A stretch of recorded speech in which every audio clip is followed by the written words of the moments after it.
नमस्कार दोस्तों। आज जिस किताब के बारे में हम बात करने जा रहे हैं उसका नाम है प्रिंसेस। और ये किताब जो है ऑथर जीन सैंसो ने अरब की राजकुमारी के बारे में लिखी है। जो अरब की जो राजकुमारी हैं उनका असली नाम उन्होंने इस्तेमाल नहीं किया है और एक सूडो नाम जो है उसको इस्तेमाल करके ये किताब लिखी गई है और उनकी पहचान को छुपाने की एक कोशिश की गई है। जो ऑथर जो हैं 1978 से लेके 1991 तक सऊदी अरेबिया में रही थी और उसी दौरान उनका जो है कांटेक्ट जो है इन राजकुमारी से हुआ था। इस किताब में राजकुमारी का नाम सुल्ताना यूज़ किया गया है और राजकुमारी के जीवन में जो जो घटनाएं होती हैं उसके बारे में उसका जिक्र किया गया है।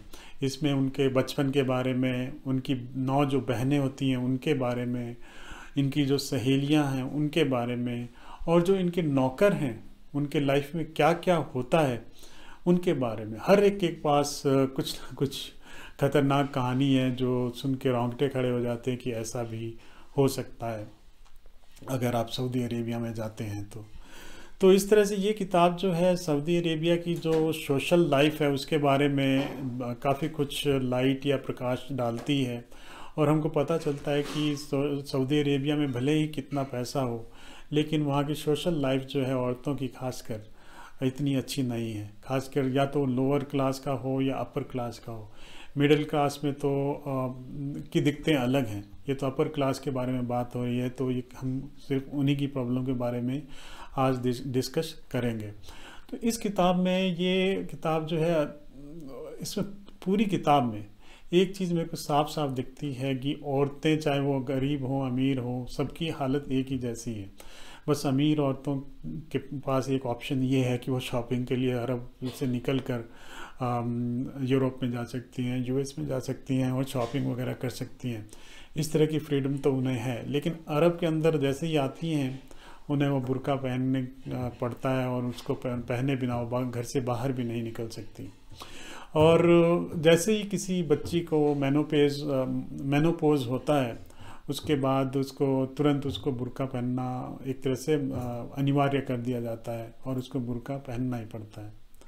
तो इस तरह से वो बुर्का से ये जो है लाइफ एक शुरू होती है और उसमें एक के बाद एक काफ़ी सारी बाधाएं आती जाती हैं और ज़्यादातर लड़कियों की जिसकी इस किताब में बात की गई है 14 से लेके 18-19 मैक्सिमम तक उनकी शादी कर दी जाती है।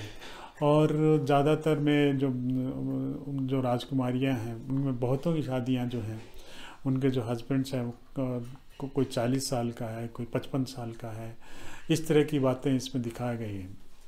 कईयों की उनके ज़्यादा डिफरेंस नहीं होता है शादियों के उम्र का, लेकिन फिर भी 8-10 साल तो नॉर्मल है। तो इस तरह से शादी जो है उसके बाद उनका एक तरह से ऑनर जो है चेंज हो जाता है। पहले पिता के घर में उनका ऑनर उनका फादर है और शादी के बाद उनका ऑनर जो है एक तरह से हस्बैंड है। तो हस्बैंड की अनुमति के बिना वो घर से बाहर भी नहीं जा सकती क्योंकि उनको पुलिस पकड़ सकती है, उनको दस्तावेज़ दिखाने पड़ते हैं, ड्राइविंग वो नहीं कर सकती। तो उनको काफ़ी सारी समस्याओं का सामना करना पड़ता है। तो अच्छा ये रहता है कि वो घर पे ही रहें, पति का वेट करें, हर चीज़ का वेट ही करती रहती हैं पूरी ज़िंदगी भर और इस तरह से उनकी ज़िंदगी कटती है। और घर पे भी खासकर जो रॉयल महिलाएं हैं इनके पास करने के लिए कुछ ज़्यादा नहीं होता क्योंकि इनके पास नौकरों की फ़ौज होती है और पूरा जो इनका टाइम है वो रेस्ट करने में ही और पति की सेवा करने में ही निकलता है। तो इसमें जो इनकी इनकी जो बहनें उनके बारे में काफ़ी सारी स्टोरीज़ हैं। उनकी एक बहन जो है सारा, वो भी सूडोनेम ही है मेरे ख्याल से, और उनकी शादी जो है 16 साल की उम्र में हो जाती है। और ये उस समय ये जो सुल्ताना है जो ऑथर ने जो सूडोनेम दिया है राजकुमारी को, उनकी उम्र लगभग 13 साल होती है। तो इनकी बहन की शादी हो जाती है और शादी के बाद जो है इनके जो हस्बैंड है वो दुष्कर्म वगैरह करने की कोशिश करते हैं और ये सुसाइड अटेम्प्ट करती हैं। तो लगभग 1.5 महीने के बाद ही इनकी मदर जो हैं वो ज़बरदस्ती डिवोर्स करवा के अपनी बेटी को घर पे ले आती हैं। तो वो भी एक विभत्स कहानी है। उसके बाद इनकी दोस्तों की बहुत सारी कहानियां हैं जिसमें 2 दोस्त जो हैं वो फॉरेनर लड़के जो हैं सऊदी अरेबिया में उनसे उनसे उनके साथ दोस्ती करती हैं और उनको वहाँ की धार्मिक पुलिस जो है उनके साथ मिलते हुए पकड़ लेती हैं। और उनके खिलाफ़ ऐसे कुछ खास मिलता नहीं है, लेकिन एक फैमिली ऑनर की बात आ जाती है तो जो अदालत है वहाँ की, वो फैमिली के ऊपर छोड़ देती है कि वो उनको क्या पनिशमेंट देगी। तो एक फैमिली तो अपनी बेटी को जो है स्विमिंग पूल में डुबा के मार देती है, और दूसरी जो है उसकी शादी जो है 14-15 साल या 16 साल की होगी, वो उसकी शादी जो है एक 55 साल के बुढ़े के साथ करके किसी गांव में भेज देती है। तो इस तरह से जो औरतें हैं उनके साथ इस तरह का शोषण वहाँ पे होता है। और ये जो लड़कियां थी ये कोई आम लड़कियां नहीं थी, ये अच्छे घरों की थी। एक तो बिजनेसमैन की बेटी थी और एक रॉयल फैमिली की थी। तो ये तो इनके दोस्तों की कहानी होगी। इसी तरह की कहानी इनके नौकरों की है। इनमें से एक नौकर जो इनको बताती है कि वो अपने फ्रेंड के साथ जब फिलीपींस से आई थी सऊदी अरेबिया, तो वो तो लकीली इनके यहाँ आ गई, और एक जो दूसरी थी वो एक दूसरे शेख के पास गई, और वहाँ पे उसका पहले दिन से ही जो घर का मालिक था उसने दैहिक शोषण करना शुरू कर दिया। वो तब तक चला जब तक कि उसका कॉन्ट्रैक्ट 2 साल का ख़त्म नहीं हुआ। तो लगभग 2 साल तक उसका शोषण हुआ, और उसके बाद जब कॉन्ट्रैक्ट उसका ख़त्म हुआ उसके बाद ही वो घर जा पाई।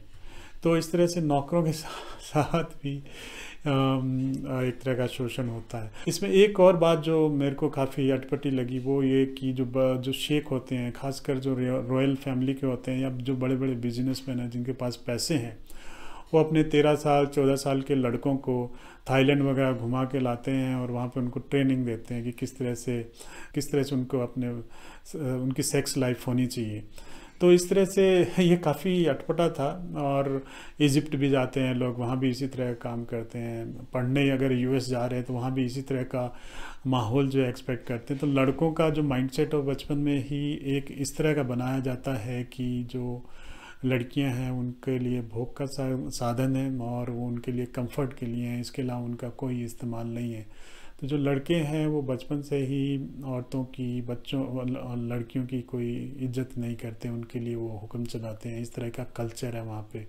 तो लड़कियों का भी कोई ज़्यादा पूछ नहीं है घर में। अगर सुल्ताना की ही बात करें तो इनके पिता भी इनसे कभी प्यार से बात नहीं करते थे, और ये हमेशा इनको एक दुख रहता था कि उनके पिता उनसे बात तक नहीं करते हैं, इनको इग्नोर कर देते थे। जब भी इनकी लड़ाई इनके भाई से होती थी तो वो उसी का फेवर करते थे। तो और ये सिर्फ एक ही घर में नहीं था, ये इनकी पूरी रॉयल फैमिली में ये देखने को मिलता था, जहाँ पे लड़कों की गलतियों को सिंपली इग्नोर कर दिया जाता था, और अगर लड़की दोषी हो तो उसके साथ बहुत बड़ा पनिशमेंट मिल जाता था। तो इस तरह से बहुत सारी घटनाएं हैं। इसमें एक घटना ऐसी है कि एक 12, 13 या 14 साल की लड़की के साथ जो है दुष्कर्म होता है, और वो प्रेग्नेंट होती है। तो उसके बच्चा होने के बाद जो है धार्मिक पुलिस उसको पकड़ लेती है, और उस पर बदचलन होने का एक तरह का केस चलता है, और उसको पत्थर से मारने की सज़ा दी जाती है। तो इसमें राजकुमारी जो है बहुत कोशिश करती हैं कि उसकी जान बचाई जाए, लेकिन वो उसमें कुछ भी नहीं कर पाती, क्योंकि धार्मिक पुलिस से जो है वो बहुत ही स्ट्रिक्ट है वहाँ की, और उसके साथ कोई भी रॉयल फैमिली का मेंबर जो है उसकी बैड बुक्स में आना नहीं चाहता है। तो इस तरह से ये किताब जो है एक तरह से सऊदी अरेबिया की जो हिस्ट्री है उसके बारे में भी एक चीज़ बताती है कि सऊदी अरेबिया की जो सोशल लाइफ है वो पिछले 1000 साल से वैसी की वैसी है, चेंज नहीं हुआ। उसी तरह के कस्टम आज भी फॉलो किए जाते हैं, औरतों को उसी तरह से रखा जाता है। ये तो अच्छा हुआ कि 1960 के दशक में गुलामी ख़त्म कर दी गई, नहीं तो ये शेख अभी भी गुलाम रखते हैं वहाँ पे। खैर आज की डेट में ये लोग नौकर रखते हैं, सर्वेंट रखते हैं, जिनको ये पेमेंट वगैरह करते हैं, सैलरी देते हैं, और पूरे वर्ल्ड भर से सर्वेंट उनके यहाँ जाते हैं, काम करते हैं। इसके अलावा इस किताब में मुझे एक अजीब सी बात लगी एक इनके दोस्त की, जिनका अफेयर था किसी अमेरिकन से, और फाइनली जब उनको घर वालों ने, उनके माता पिता की डेथ हो गई और उनके ताऊ जी ने, उसके फादर के बड़े भाई ने उनको किसी तरह से बहला फुसला के ले आए, और यहाँ पे उनको पनिशमेंट दिया गया। उनके हस्बैंड ने, उसकी ज़बरदस्ती शादी कर दी गई, और उसके हस्बैंड ने आरोप लगाया कि ये लड़की वर्जिन नहीं है, और वर्जिन नहीं है तो उसके घर के लोगों ने उसको पनिशमेंट दिया, पनिशमेंट क्या दिया, उनके जो जो उनका जो विला था जहाँ पे वो भी रॉयल फैमिली के थे, उसके घर के टॉप पे एक छोटा सा कमरा बनाया गया, उसके अंदर उसको बंद कर दिया गया और डोर से उसको रोज़ खाना दिया जाता था और एक हवा के लिए ऊपर एक छोटा सा रोशनदान थोड़ा सा खोल दिया गया था, उसे बंद कर दिया गया था और पूरी उम्र अब उसको उसी में काटना था। पता नहीं कितने दिन वो जिंदा रहती है उसमें, और अकेले ही रहना था उसके अंदर।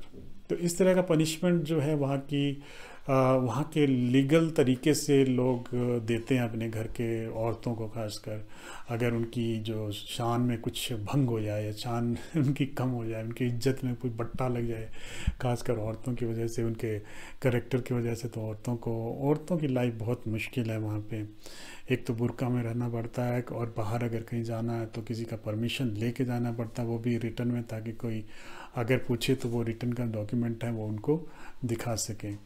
तो दोस्तों ये किताब जो है इसमें एक दो चीज़ें और भी हैं, जैसे ये किताब ब्रीफली जो है अरब की हिस्ट्री के बारे में भी बताती है, किस तरह से अब्दुल अजीज़ जो है 1903 में सऊदी अरब के पहले राजा बनते हैं।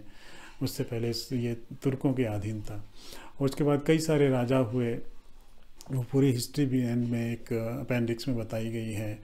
और सऊदी अरब रूल हैं, रेगुलेशंस हैं, उनके बारे में भी इस किताब के अंदर ब्रीफली बताया गया। तो ये काफ़ी इन्फॉर्मेटिव बुक है जो जनरली कहीं मिलती नहीं है। सोशल लाइफ में कौन सा काम करने पर आपको प्रॉब्लम हो सकती है, वहाँ के लॉ एजेंसी से आपको प्रॉब्लम हो सकती है, तो ये सब बातें इसमें कही गई हैं।